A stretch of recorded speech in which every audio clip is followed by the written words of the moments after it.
Greetings, Earthlings. My name's Bob McCoy. I'm making a video about freedom, and I wanted to let you know that I'm a precious and noble creature, just like every other human being. I'm not more or less important than anyone else. I just like learning and telling stories. I don't have any credentials. I'm not a doctor or lawyer. I just love reading and learning and seeking the truth, and this is a very advanced, entertaining education. I'm just learning how to use the tools that I'm making this video with, so it's probably not going to be Hollywood, and it's probably not going to be Harvard. It's just a very advanced, entertaining education. Enjoy the story.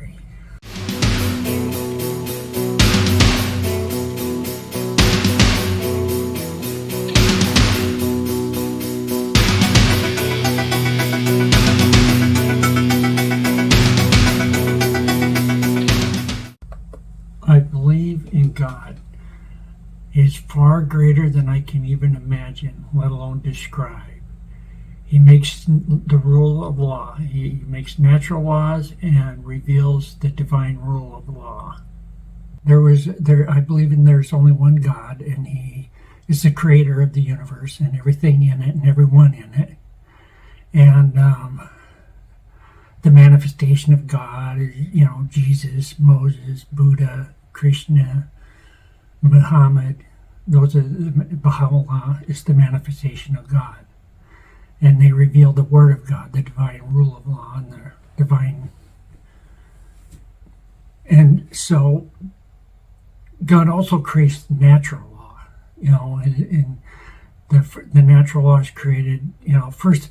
The way I figure it is there's one unified field called space. I call it space. And space is an ancient Indo-European word that means spirit, and so I call it space. And at first, space is just, it's not really doing anything, it's just being. And then the first rule of law is, the first natural law is that motion equals a change in position during time, which is action. And the action creates an equal and opposite reaction. And this is the beginning of time and space. Space-time continuum begins. And it all happens all at the same time. It's just one event happens, and the whole entire space-time continuum is created. And yin and yang are created. The action and the reaction are yin and yang. And so the whole universe is made out of it. The strong nuclear force, the weak nuclear force, electromagnetism, and gravity are kind of the next layer of, the next dimension. Those are 4 different dimensions of reality, natural history, and it's evolving and evolves, and the galaxies, eventually what's going on with the galaxies, I figured that each one of the big spiral galaxies has a black hole, a supermassive black hole in the center of it, and it's attracting material from all around it, and it's kind of like going into a drain. That's why the galaxies are spirals. The ones that are not spirals, they don't have the massive black hole, and there's probably some star formation, but mostly they're not. It's not, because it's the gravity which causes the stars, creates the stars, and the gravity. And the first stars are like, they were massive, almost pure hydrogen stars, and they eventually they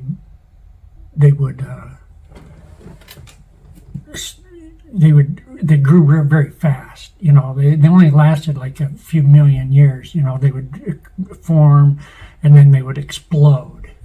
And and when they did that, when they fused the hydrogen inside the stars, they create all the other material, the rest of the material.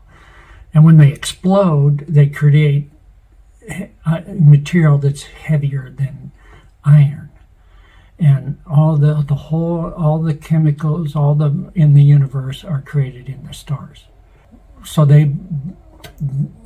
now we have billions of galaxies, and we can see them with telescopes, and we look at them and see they're scattered around the universe. The way the stars form, it's kind of the same thing.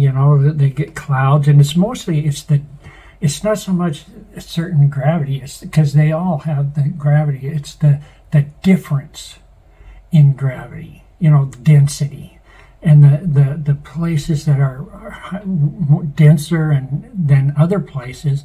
They're heavier, and they create more. And the more heavy they are, the more material they attract, and they get heavier and heavier. And eventually, the pressure ignites into a star, and that causes the inner, the asteroid belt is kind of the boundary where that ignition, when the star ignites, it's an explosion, and it pushes all the light material away, and so everything inside the asteroid belt is like small rocky planets like Earth, and the gas giant planets are outside the asteroid belt. And the Earth, eventually, at one point, the Earth was involved in an impact with another planet, and the result was this double planetary system with the moon, Earth and the moon. And we know that because if you calculate with the gravity and the momentum of the Earth and the moon, the only possible way the moon could get where it is if the Earth was hit, because they can't. Earth is not big enough to capture the moon, and and so that's what we figure how that happened. And so the moon is Earth and moon are a double planet system. And the Earth has lots of water on it, and it's in the Goldilocks zone where the liquid water can exist, and which is important. So it's got this, as it gradually cooled from, because it was liquid metal, we're like lava. The whole planet was lava, after the impact but it gradually cooled, and these continents formed. And as the continents move around, plate tectonics and all that, they pull water down into the mantle from the ocean. That water is trapped inside bubbles inside the mantle, and they can't boil because they're surrounded by the mantle. Inside there's chemicals and minerals from the ocean water. The salt water is in there, and so it starts. They're cooked. The heat. It's superheated, and something similar to the Krebs cycle starts up. It's not exactly the Krebs cycle, but it's a similar thing. The cycle. It's a cycle that's starting up the chemicals inside the water bubbles, and the part of the water that's in physical contact with the mantle kind of is affected by that contact and turns and evolves into a membrane, which is the bubble and which within that is this Krebs cycle is starting up, and this whole chemical cycle is starting up, and we don't know exactly when it evolved from chemistry into biology, whether it was in the mantle or was it in the lava in the ground, that was on the surface of the Earth, or was it, when exactly that happened, we don't know for exact certain. But as wherever the lava is erupting, these creatures are coming out, they're single-celled organism, archaea, most likely, They were called the archaea. There's 3 branches of the tree of life. There's the archaea, the bacteria, and the eukarya. And the eukaryas are the cells that have a cell nucleus. Archaeas and bacteria don't have that. And so anyway, they kind of come out, and as soon as they got released into the ocean, and the ones that survived, because most of them were destroyed, by the eruption. When the volcanoes erupt, 99.9% of them are destroyed. But the 0.1% that survive, they float to the surface and they get energy from the sun, and they use that energy, and they start evolving there, and archaea eventually evolves in, some of the archaea adapts to that sunlight and they become bacteria, and so anyway, and eventually there's what's called microbial mats all around different places, around the volcanoes, on the seashore, places where the sun penetrates into, and because they get the energy from the sun, and they're just matched. The whole ground is just covered with these cells, individual cells and they're just right up next to each other, and they start secreting, like fluid that holds them together so they don't fly apart, because they kind of help each other, and they get minerals from the water is what they eat. That's their food. Eventually they become multicellular environments. Creatures grow out of those microbial mats and the coral reefs, and that area between high tide and low tide is important, because sometimes you had water and sometimes no water, and so that was involved in important part of evolution of life on Earth. And then so life evolved on, the Earth is covered by life. At first they're just like weeds and bushes. First creatures were probably like moss. The very first creatures were like these called sponges, and they come out of the water. They grow in the underwater, and they filter minerals out of the water. The water flows through the pores in the sponges, and they get minerals from that, and that's their food. And but then the moss, is, and then weeds, and tiny insects, and then bigger insects, and then eventually trees, and then dinosaurs, and then and so it's evolution.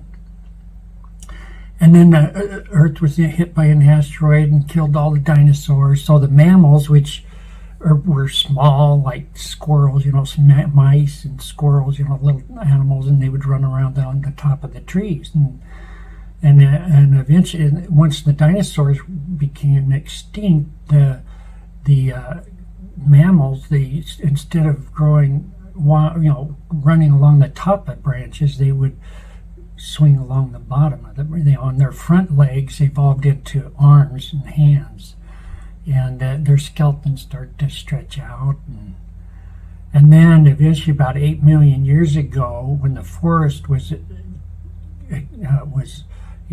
shrinking, the forest was shrinking, and so some of the creatures would get stranded in the savanna, and they would have to walk around in the tall grass.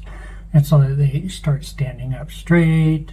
Another interesting thing that happened about that time is they started having sex face to face, and humans are one of the few creatures that do that. Most don't. Most do it a different way. And that whole eye-to-eye intimacy is, I think, a very significant part of the evolution of human consciousness.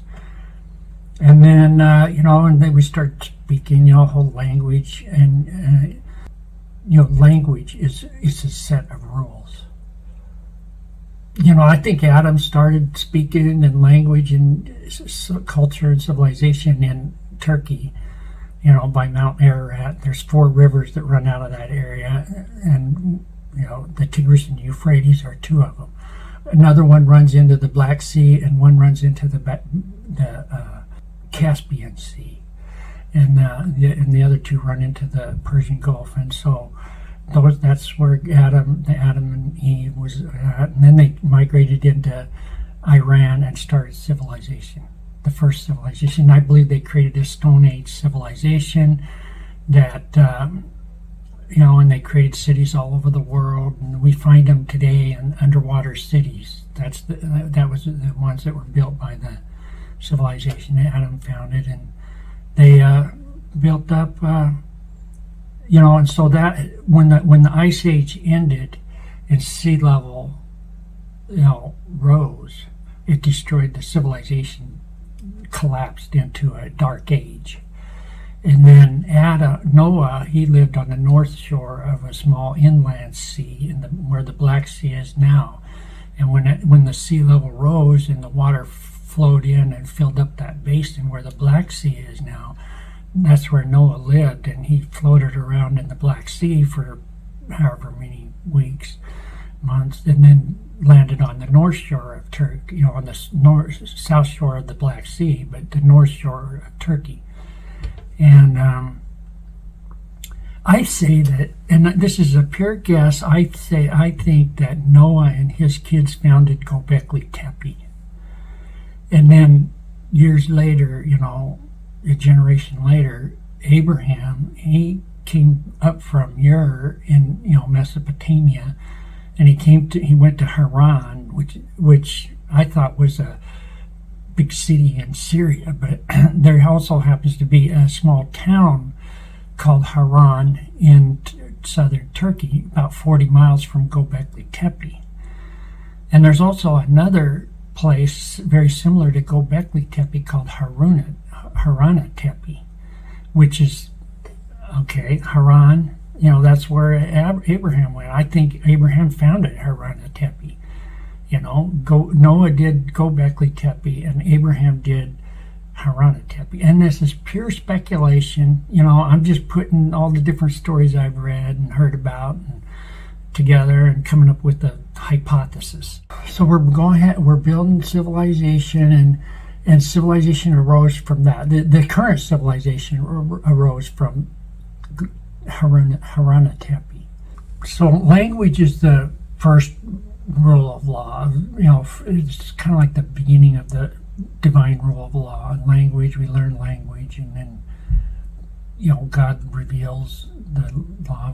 Because language evolves naturally, and it's a set of rules that everybody follows the same rules. It makes it possible for us to understand each other, and that's it takes millions of years, really. I figure, but that's how we evolve. Language evolves, and human consciousness evolves. No other animal thinks about language.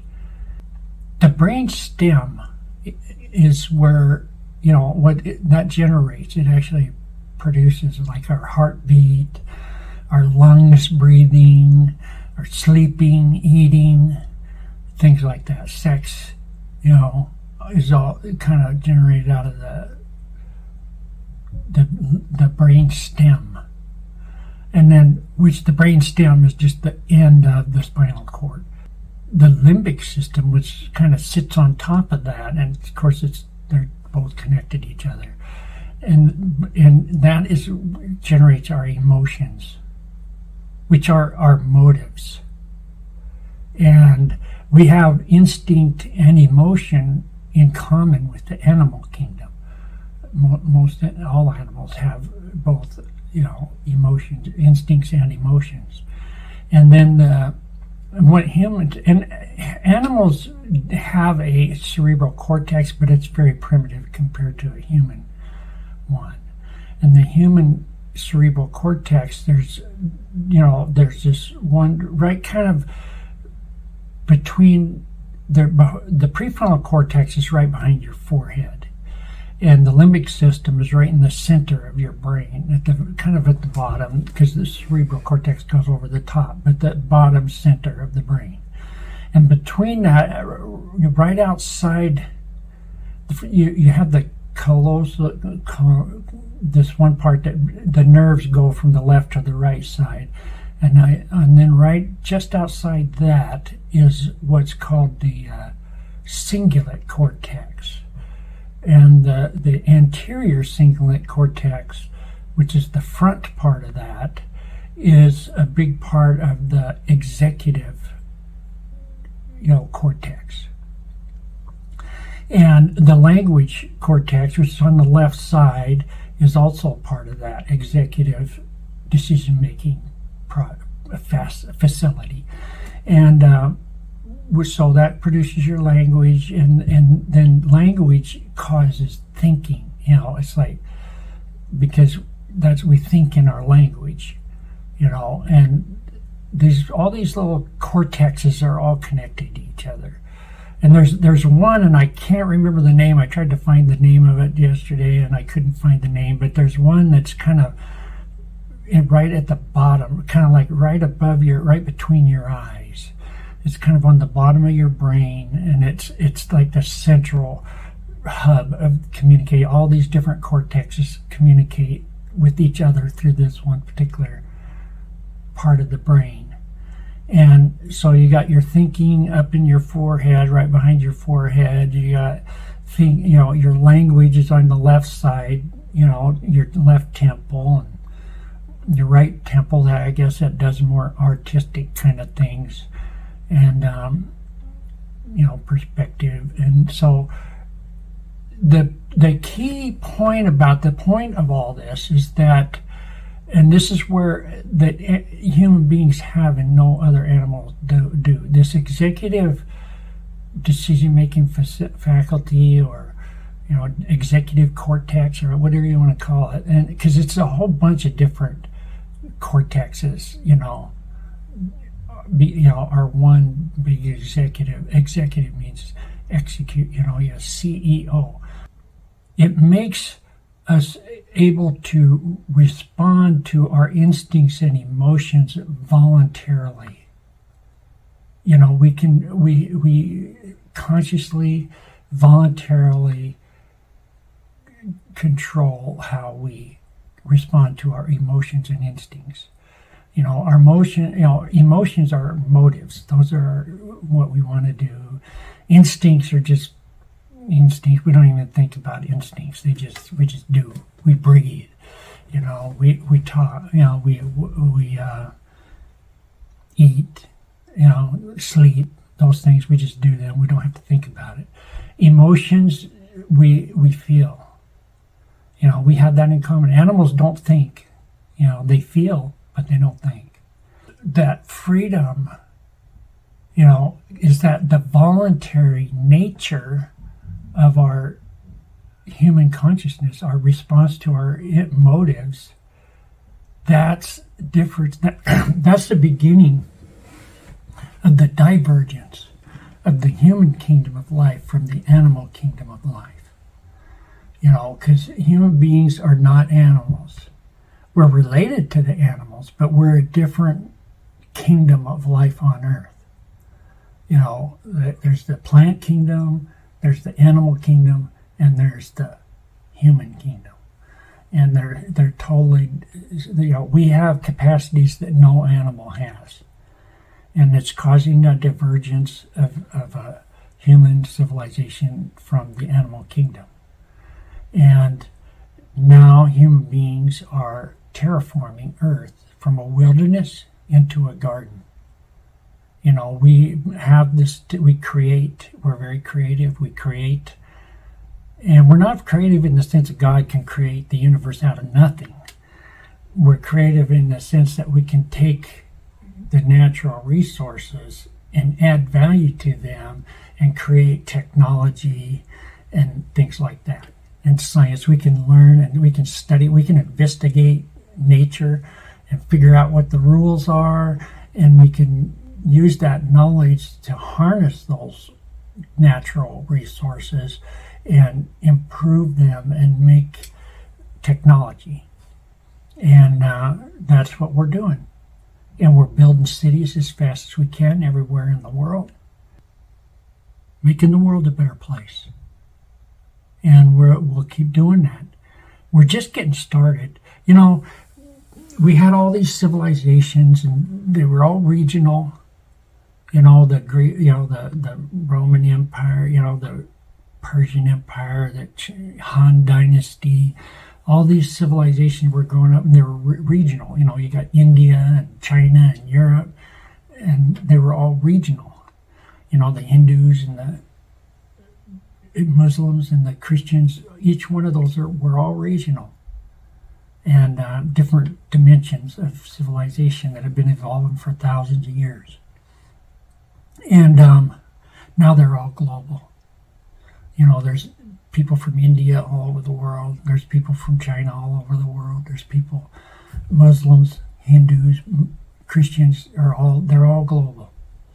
And there's degrees. It's And so what's coming on, and Baha'u'llah has a lot to do with this. He did back in the 1800s when they were all still regional.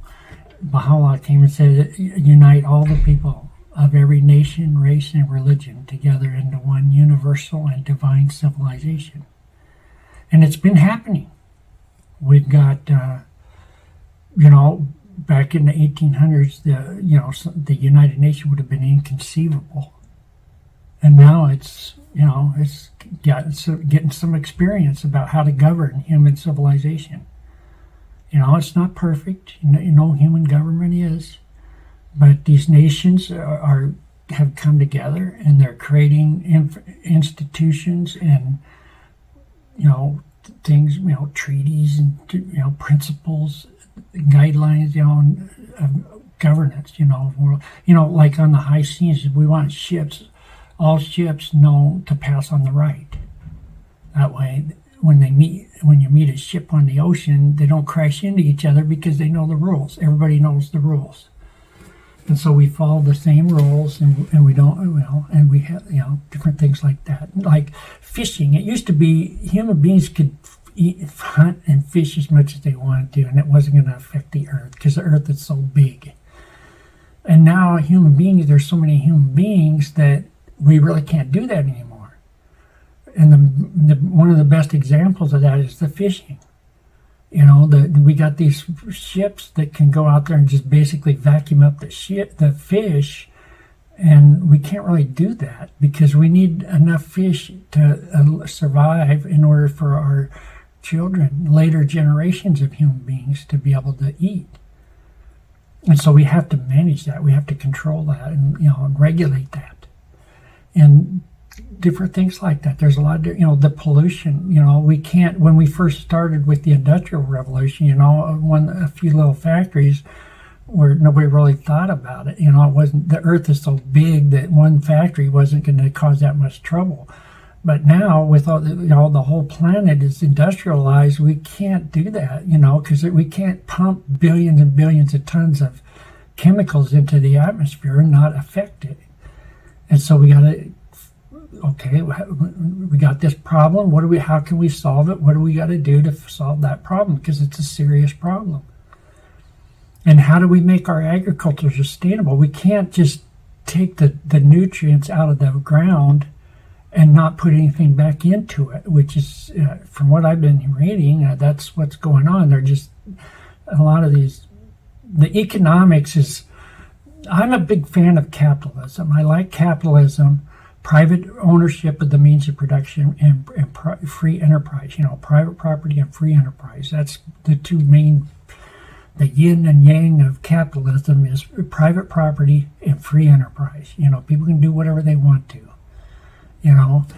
And it needs to be regulated because people can't do whatever they want to because there's too many of us. And so we need to do some regulation on that. And we got to, but what I don't want is an elite ruling class. That's old. It's ancient. Back in the days when, with the Roman Empire and the Persian Empire and the Han Dynasty, those original civilizations, imperialism was a good idea. It was progress compared to what was the hunters and gatherers. But now it's like old and obsolete and corrupt. Having an elite ruling class is not, that's like barbarians, because what we have now is democracy. We have the rule of law, and everybody reads. You don't have a few people reading the Word of God and then telling everybody else what it says and means. Everybody reads the Word of God for themselves, and everybody can understand science. They go to school and they learn about science and the basics and all that, and they have we don't need a ruling class anymore. No elite ruling class is unnecessary. And it's actually harmful, because, I really learned about this whole, the power. I went to school to be a drug rehab counselor at a university. And they spent more time talking about the power differential and how important the counselor was, and all the power and authority the counselor had. He couldn't be friends with his patients because he had all this power and authority over them. And I didn't want to learn that. I left because I don't want to learn that. I think that's corrupt. That whole attitude of power and authority is corruption. And then later on, I was reading about this book called A Patriot's History of the United States, and I read it. And as I got up around the part about the Civil War, it's talking about, they were talking about how they thought that the slavery would just go away because they were all about freedom, equality, and justice for all. So they thought, it would just go away automatically. But it didn't. So they had to said, okay, well, I guess we're going to have to they had a war to get rid of it. And so, and the people in the North, the rich people in the North, were a lot richer than the rich people in the South, the slave owners. So it wasn't money. The people in the South with the slaves, it wasn't money. It was not the reason, because they could have made more money without slaves than they could with slaves. It was the power differential. They like that power and authority. It's like a drug. It makes you feel like superior. I don't know what it does. But it makes people feel like good, I guess. And so they want more of it and all that. There's another way of describing this is everybody is important. Everybody wants to be important, and everybody is important. Like a baby will scream for its mother's attention, and everybody wants to be important, and everybody is important. The problem is when people want to be more important than anybody else, or less important for that matter. But, that wanting to be more or less important than any other human being is a character defect. It's exactly like cancer. Cancer is a biological process growing out of control. And this power and authority and, privilege and all that, this attitude of superiority is a psychological process, like self-esteem, growing out of control. That's what this story is about, this whole freedom is lawful. The rule of law is the natural laws, and it's not just the natural laws, because the whole alpha male thing and with the power, the social hierarchy is fairly natural.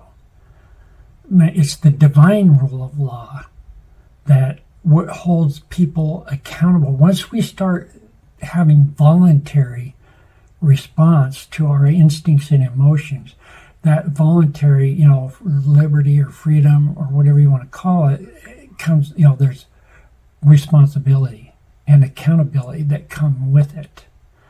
And so we, because it's involuntary, our actions are voluntary. We still have, like, a real good example of sex.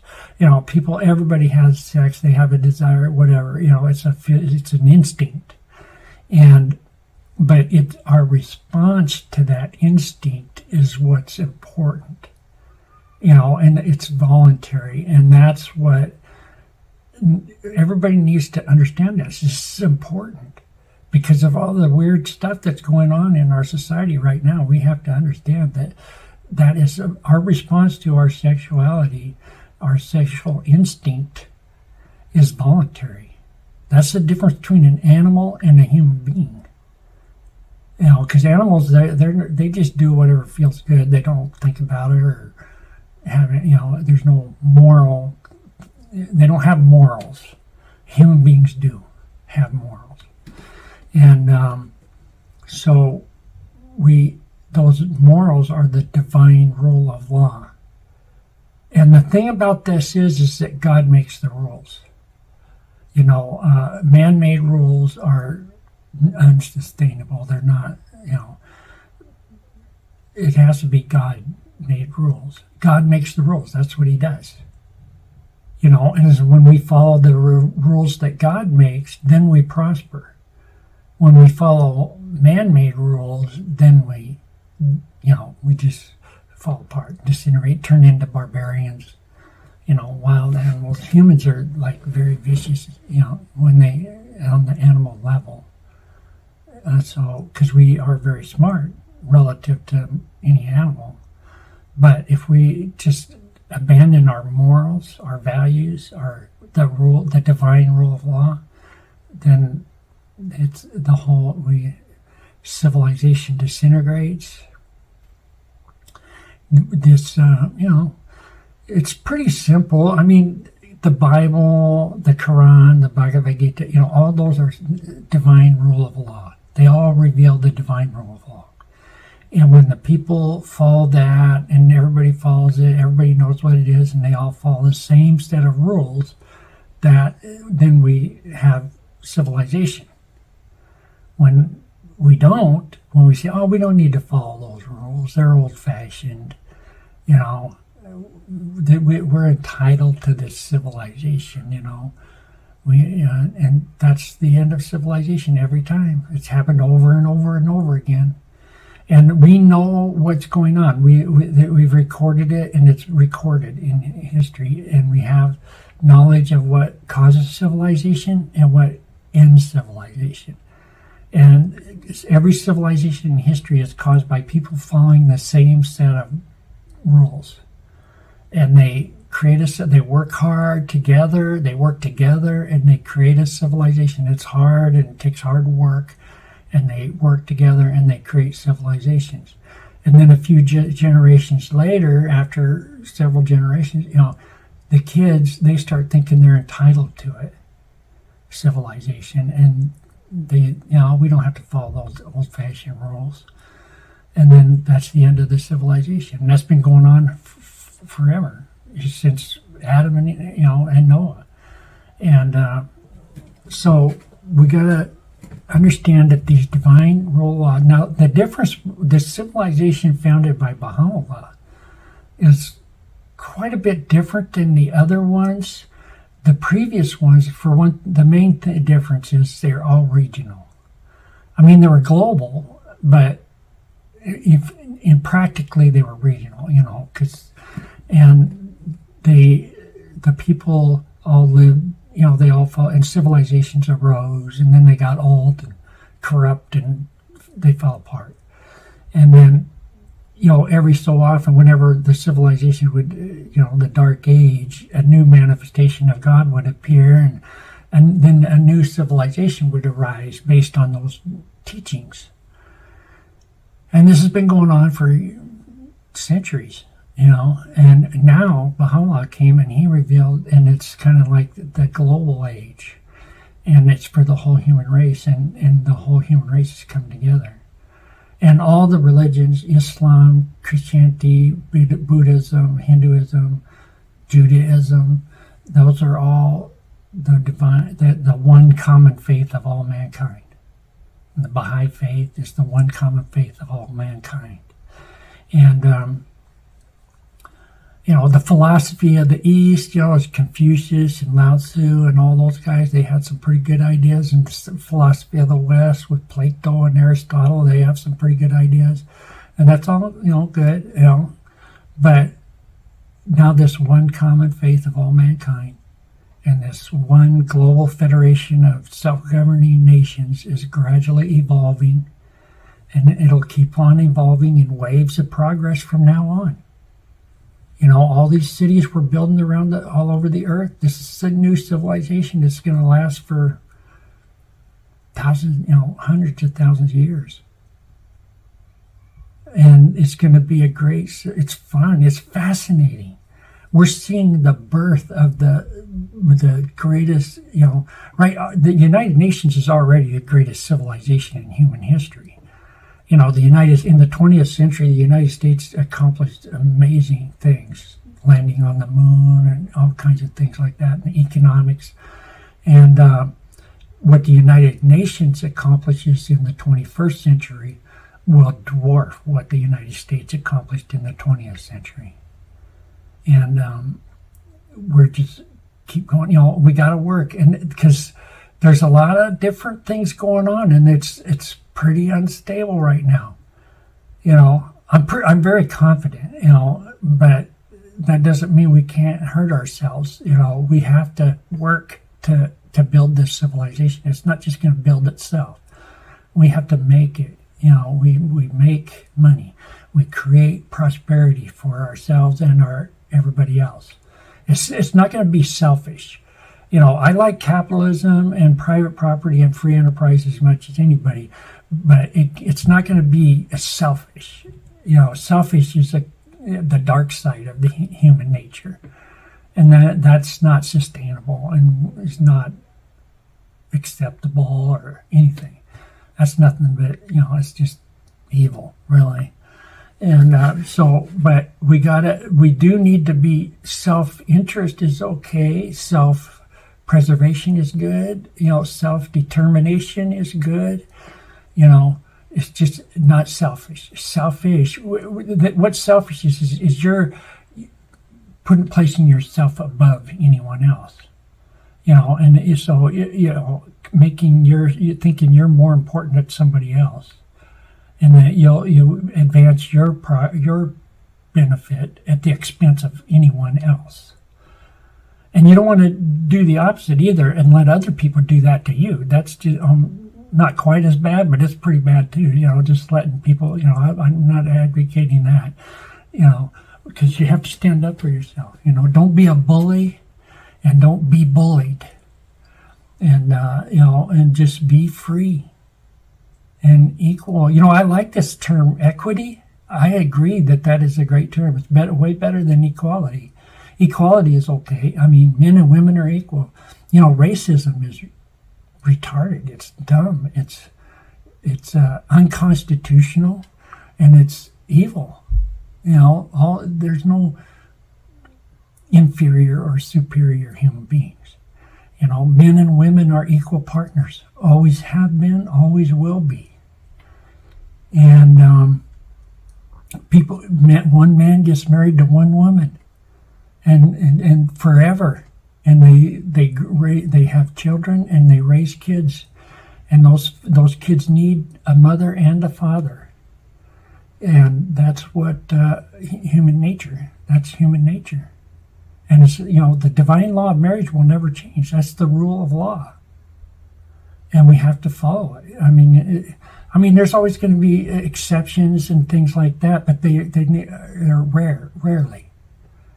And so we got to work on that, and our civil laws need to reflect the divine rule of law. They can't be opposed to the divine rule of law. It's not sustainable. And that's just the way God is creating this universe, and he's creating this one divine civilization on this planet. And it's, the purpose of the reason God created the universe is so that human beings can know and love God. And the real, life on earth it's an adventure for one thing. And it's kind of like, when we're alive in the womb, we grow things we need in this life, like legs and lungs. And then we're born from a small dark place into a big bright world. And then we live life on earth, and we attain attributes that we need in the next life, like faith, hope, and love. And then we're born from this small dark place to the big bright real world. Because that real world that's God's creation. Heaven is God's creation. That's what he's creating. And the whole natural history and everything, the whole universe, the reason he created that, that's just how he is creating it. It's like a hive, or something, and our bodies are like wombs, but that divine soul, that, our rational soul is the reason, God is creating rational souls. And these bodies that we live in while we're alive on earth are kind of like, maybe it's like a caterpillar. And then when we're born from, we're transformed into a butterfly. This rational soul that doesn't need a body. And because there's no time, there's no space-time continuum in the real world. That's just a temporary stage that we go through as we develop. And so it's really fun. Life on Earth is an adventure. We got to make it fun. We want to make our city safe, clean, and decent. And it's got life on Earth. We want life on Earth to be an adventure. And even if we got to go through some hard times in order to get there, we still got to keep building this, no matter what happens. We got to keep building the divine civilization. And no matter what your circumstances are, your present circumstances, keep improving yourself. The first thing you got to do to make the world a better place is improve yourself. And then help every chance you get. Whenever, if you're driving, help people get where they're going. Don't sit there and, race up to try to get in front and everybody, all that, that's not helpful. You're not even helping yourself. You're just causing problems. That selfishness that's the dark side of human nature. And don't do it. I mean, everybody does it. Everybody's got self-interest that's natural. Just make sure, and you have to consciously, voluntarily decide and to not be selfish, be selfless, be harmless, practice harmlessness. Character defects are things you do that cause harmless, and shortcomings are things you don't do that cause harm. Because it's like, if you're selfish, that's a character defect. And the shortcoming is selflessness, and generosity. Generosity is the shortcoming. Shortage of generosity, to practice generosity and make the world a better place. We're help each other. We got to get it. We're all on the same team. The human race, we're all one family, and we need to help each other, make the world a better place, make our city safe, clean, and decent. People, women and children should be able to walk around anywhere in our cities, anywhere in the world, and feel safe and comfortable. Same with anybody. Anybody should be able to walk anywhere around Earth and be safe and comfortable. We should be able to travel anywhere on Earth, without a whole lot of, problems. We should just be able to get on a plane and travel anywhere we want to go. And it's all fun, man. Life on Earth is an adventure, man. Make sure you have fun, and make sure you work hard, play hard, and just have fun. I'm having fun.